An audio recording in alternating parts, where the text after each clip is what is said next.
So what makes a mother so special in our lives?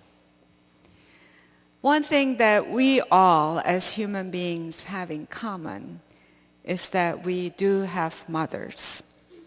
We all have a woman who bore us in her body, who was pregnant, who nurtured us and gave birth to us. At times, some people not very sure about the fathers. They do not know who the father is, and fathers often do not know whether the child is his or not. But for mothers, she knows for sure who her baby is. Well, today's Old Testament text is about that. Today's text is focused on the wise counsel of King Solomon.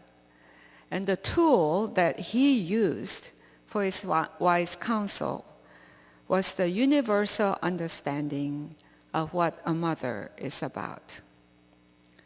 So what is so unique and special about the mother that even King Solomon was so sure that he can use it for his judgment? Well, the case before King Solomon was not an easy one. There were two women, friends of each other, lived together, and both had babies 3 days apart. These two women were prostitutes. They had jobs that were one of the most despised jobs, and they were social outcasts. And I'm sure they did not have much to their name. Probably they did not have husbands or fathers to take care of the family. Very lonely women. And so their sons, the babies, were the source of meaning in their lives and source of love in their lives. When I was reading this story, I was reminded of a visit that I had to a brothel in New Delhi, India. It was a huge brothel with more than 100 prostitutes living in the same house. Incredibly, all of these women had a baby each. These women were sold to prostitution by their own fathers and uncles because the family was too poor. It was one less mouth to feed, and also these jobs brought income for the family. So the women who were working there as prostitutes were very lonely and was longing for a family that really loved them. So this woman had babies. These babies provided them a family, someone to love and someone to be loved. Whatever the circumstance of these women were, and whoever the fathers were to these babies, these women were loving mothers to the babies. I will never forget lifting up those babies and children in my arms because they were so light, they were so malnourished, and yet they had mothers, no fathers. The biblical text today does not focus on the situation of the mothers, so we do not know much about the women. But I can just assume that these women's lives may have not been easy ones. And in this challenging context of these two women, one of the women's baby died. She made a mistake. She lay on the baby and the son was killed. And she was so distraught by the death of a child that she did an evil act. She stole the baby of the other woman and put the dead one in her arms. while she was sleeping. When she got up, however young the baby was, the mother recognized that it was not her child. So they started arguing. This is my son. This is my son. That's what mothers often do with their children. And so the only thing left for them to do was to take it to the king so that he will make a wise judgment. Well, for King Solomon, it's not an easy one. How would he know whose baby that is? But what he knew was the natural instinct of the mothers. The mothers choose life for the sake of her child. Mothers will do anything to save the child. And mothers even sacrifice their own lives to save the child. I'm living with my elderly mother these days, and it looks like she won't live too long. But as I think of Mother's Day, I remember a story that she used to tell us when I was little. And the story goes like this. There was a girl whose mother had very disfigured face. And the daughter was very embarrassed by her mother's looks. She did not want to look at her mother, and she also did not want others to look at her mother. So she told her mother not to come to her school, never show up in front of my friends. So the mother never got to see how her daughter was growing up. She missed a very important part of rearing her child. But after the girl grew up, after we grow up, we begin to care for our parents. She began to be very curious. Why is my mother's face like that? Was she born like that? Did something happen? So she asked her. The mother told her that when the child was a little baby, the house caught on fire, and the baby was inside the burning house. The mother jumped into the burning house to save the baby, though everyone stopped her because it was too dangerous for her. But mothers don't do that. So she had serious burns as the result of her actions. She saved her daughter, but she lost her face. When the daughter heard the story, she was really ashamed of how she treated her mother. Choosing life is what mothers are all about.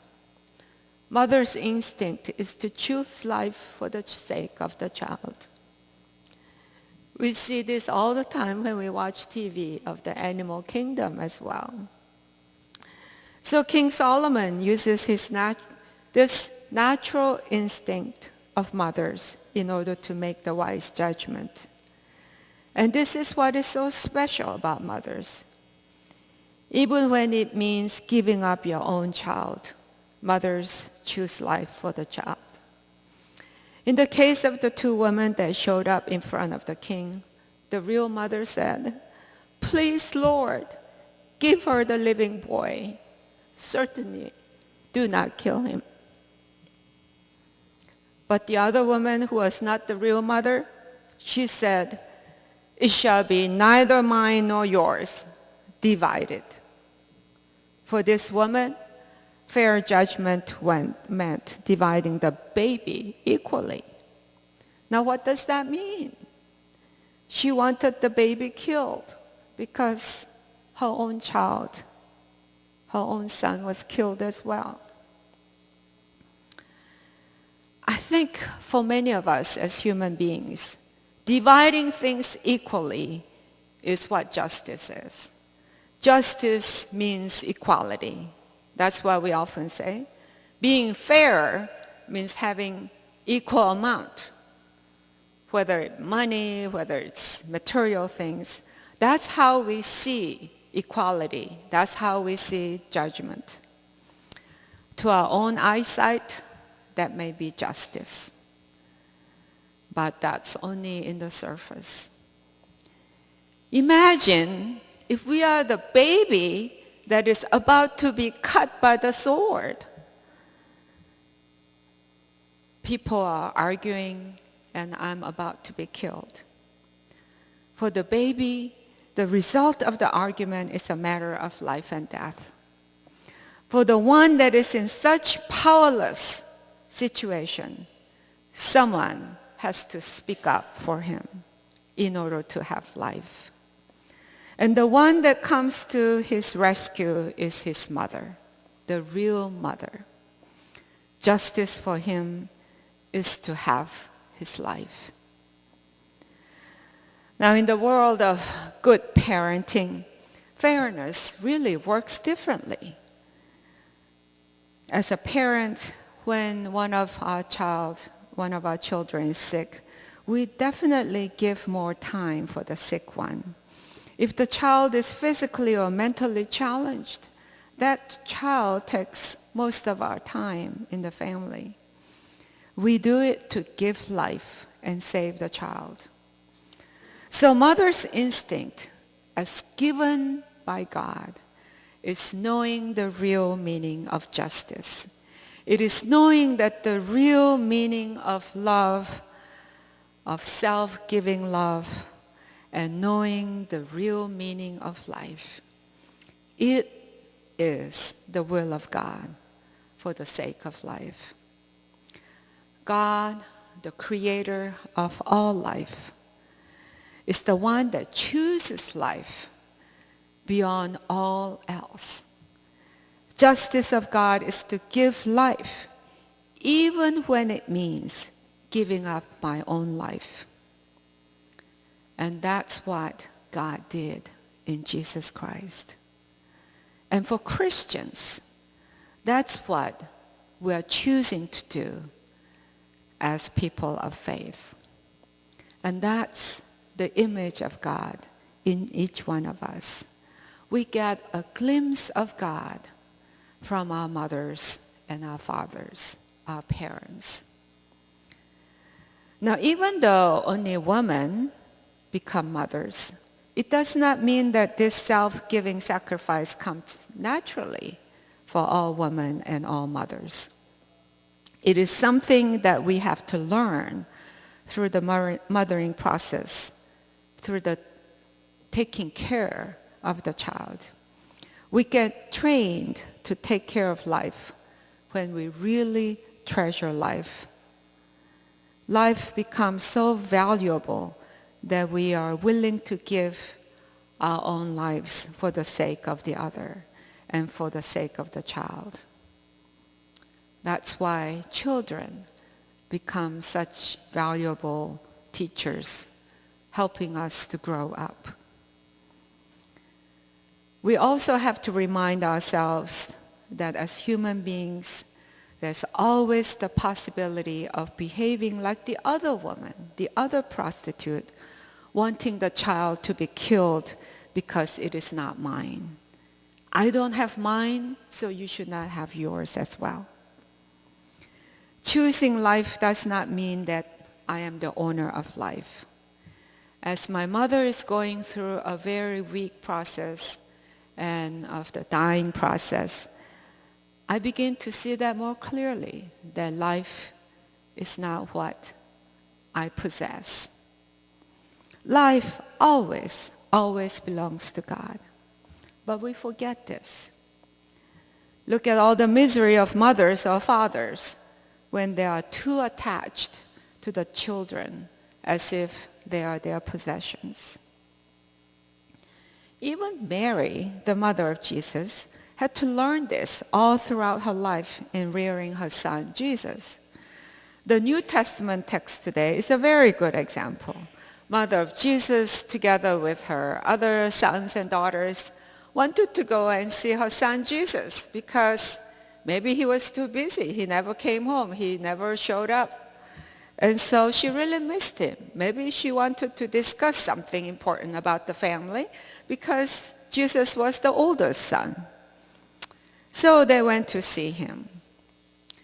But it was very hard to approach him because he was surrounded by the crowd. So other people had to tell Jesus, your family, your mother, they came to see you. And Jesus' answer to that request was, who are my mother and my brothers? Well, what a response. I'm sure to most of the Koreans, if their son replied like that, that was really a bad son. And it is very easy for us to get stuck on what Jesus said.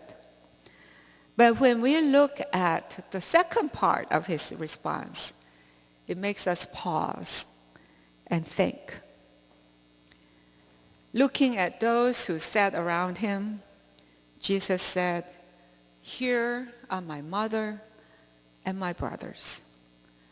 Whoever does the will of God is my brother and my mother.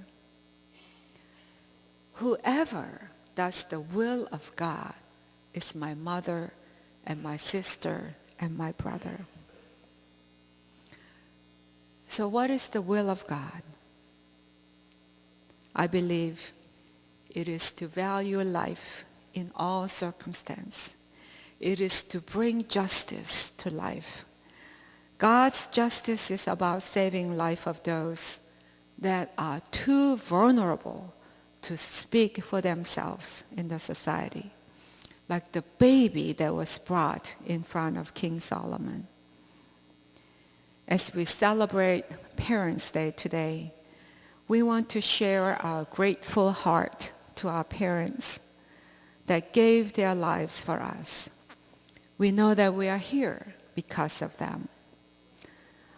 But on this day, we should also remind ourselves of what we are to those persons in this society.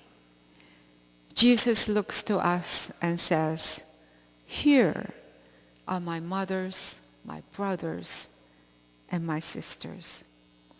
As people of God, as a congregation in this church, we live to do the will of God on earth.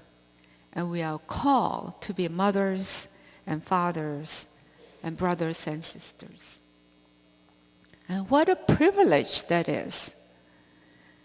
So to you, my mothers and my fathers and my sisters and brothers in Jesus Christ, we thank God for this family. And as we partake of the Holy Communion today, let's remind ourselves of what it means to be a family, what it means to be a mother and father and brother and sister in Christ. Those of us who are about doing the will of God. And that's what communion is. What we cannot do alone for peace and justice in this world, we can do it together. And may God bless each one of us as we commit ourselves to this new family of God. Amen.